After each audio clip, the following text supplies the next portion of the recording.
అత్తకి ఎంత సపోర్ట్ చేస్తున్నారేంటి? నాకు అసలు నమ్మబుద్ధి కావట్లేదే. నమ్మాలి రోజా. మనల్నే నమ్ముకున్న వాళ్ళని మనం నట్టేయటం ముంచడం కన్నా వాస్తవాన్ని మనం నమ్మాలి. వెళ్ళిపో అంటే ఎక్కడికి వెళ్ళిపోతుంది? ఎక్కడుంటుంది? ఏం తింటుంది? ఎలా బ్రతుకుతుంది? అవన్నీ కూడా ఆలోచించుకోద్దా? నరం లేని నాలుక ఉంది కదా అని ఇష్టం వచ్చినట్టు నోరు పారేసుకుంటే ఎలా? ఎంత యువరాణైతే మాత్రం అలా వాగితే ఎలా? తప్పు కదూ? ఈ తప్పు ఇంకోసారి చెయ్యకు, చెప్తున్నాను రోజా. ముందు నేను అడిగేదానికి మీరు సమాధానం చెప్పండి అత్తయ్య. గదిలోకి తీసుకెళ్లి ఏం మాట్లాడారు? ఈ చంద్రిక మిమ్మల్ని ఏం మాయ చేసింది? మాయ చేశానా అమ్మగారు? ఉన్నదే కదా చెప్పాను. పోనీ మీ కోడలు గారి ముందే చెప్పమంటారా? చెప్పండి. ఏమంటారు? నువ్వుండు చంద్రిక.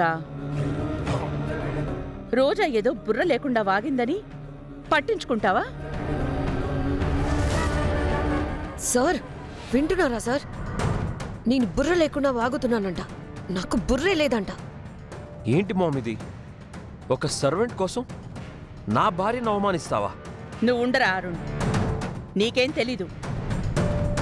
ఇక్కడ అవమానపడింది చంద్రిక, రోజా కానే కాదు. లేదత్తయ్య, మీరిప్పుడు లోపల ఏం మాట్లాడుకున్నారో నాకు తెలియాల్సిందే. ఇక్కడ కూడా మీరు వెళ్ళమంటే వెళ్తాను, వెళ్ళమంటారా అని బిల్డప్గా చెప్పింది. చెప్పండి. చంద్రిక కూడా చెప్తానని అంటుంది కదా, చెప్పనివ్వండి. అదేంటో నాకు ఇప్పుడే తెలియాలి.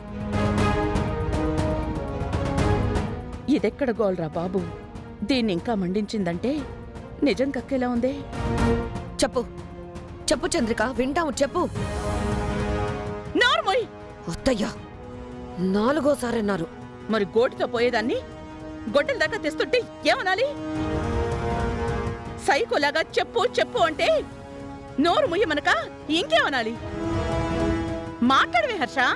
నువ్వు కరెక్ట్గానే మాట్లాడుతున్నావు కదమ్మా. లేదంటే చంద్రిక ఆ నిజం చెప్తుంది కదా. ఈయనకి అది వినాలని చాలా సంతోషంగా ఉన్నట్టుంది. ఎక్కడ దొరికారా బాబు అందరూ నా ప్రాణానికి? మీ కళ్ళలో ఈ భయం చూస్తుంటేనే మీరు ఏదో దాస్తున్నారన్నది క్లియర్ కట్గా అర్థమవుతుంది అత్తయ్య. చెప్పండి. చెప్పు చంద్రిక, ఏం మాట్లాడుకున్నారో చెప్పండి. ఏం చెప్పాలి వదిన గారు? పోనీ మీరేం వినాలనుకుంటున్నారో చెప్పండి, అదే చెప్తారు. వాళ్ళేం మాట్లాడుకున్నారో నాకేం తెలుస్తుంది ప్రేమ్? మీరు చందునన్న మాటలే అమ్మకి చెప్పిందనే కదా అమ్మ ఇంతసేపు చెప్తుంది. మీరన్న మాటలే మీకు మళ్ళీ వినాలన్నంత కోరికగా ఉందా? చందు కూడా మీలాగే మనిషి. సాటి మనిషి అన్న గౌరవం కూడా లేకుండా ఆ మాటలేంటి రోజా గారు? నేనేమన్నాను? మీకే తెలుసు కదా. ఇక్కడ ఏం జరుగుతుంది అసలు? నువ్వు చేసిన పెంట జరుగుతోంది. ఇంకేం మాట్లాడకుండా ఇంకోసారి చంద్రికని వెళ్ళమని చెప్పకుండా వెళ్ళిపో. ఈ గొడవ ఇంతటితో సమాప్తం. దానికి నేను ఒప్పుకోను. 25 ఏళ్ల నుంచి ఈ ఇంట్లో వర్క్ చేస్తుందమ్మా. మన ఇంట్లో ఒక మనిషి అయిపోయింది. తనని ఇంట్లోంచి వెళ్ళిపోమనడం కరెక్ట్ కాదు.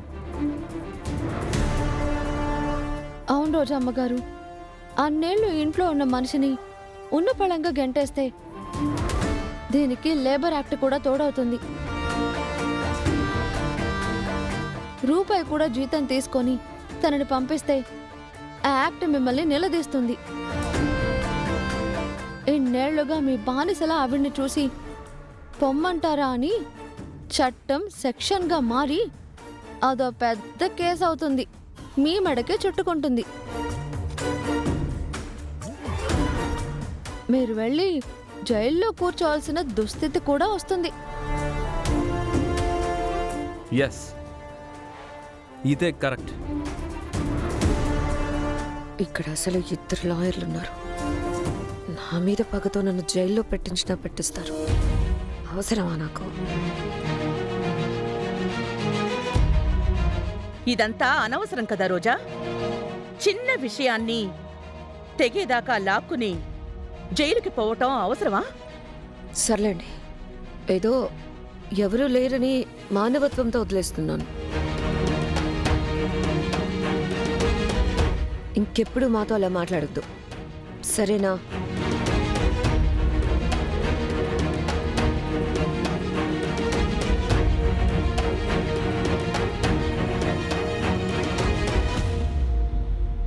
పోన్లే, ఇన్ని రోజులకి దీని లాయర్ చదువు నాకు ఉపయోగపడింది. I'm safe. ఇంక వెళ్ళండి, ఎవరి పనులు వాళ్ళు చూసుకోండి. చామంతి, చంద్రిక లోపలికి తీసుకెళ్ళు. అలాగే అమ్మగారు. బాధపడకు చందు, పడ్డ మాట వాళ్ళకే పోతుంది.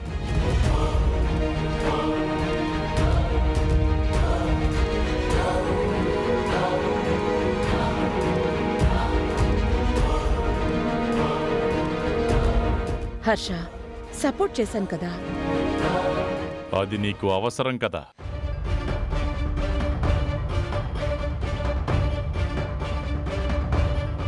అందరూ నా మీద పంచులు వేసేవాళ్లే. ఇరుక్కున్నాను కాబట్టి కెలుక్కోలేకపోతున్నాను. ఒక్క ఛాన్స్ రాని అందరినీ తొక్కి పడేస్తా.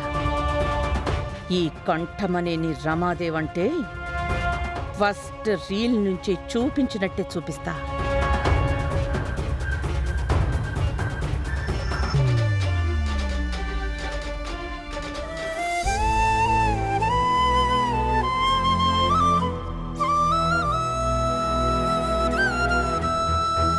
నాకే చెప్పేంత దాన్వా? పో బయటికి.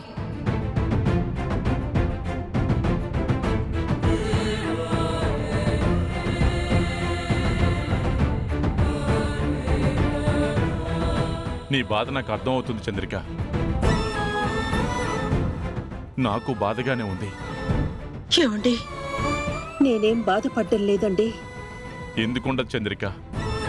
నీ స్థానంలో వేరెవరైనా ఉంటే నీ అంత సహనంగా అయితే ఉండరు. ఎంతో ఓర్పుతో ఇన్నాళ్ళు నిన్ను ఇంట్లో పెడుతున్న నరకాన్ని భరించావు. నువ్వు కాబట్టే నా మొగుడన్న మమకారంతో ఓర్చుకుంటున్నావు. భూదేవంత ఓర్పుతో భరిస్తున్నావు. నా కోసం అన్నిటినీ సహిస్తున్నావు.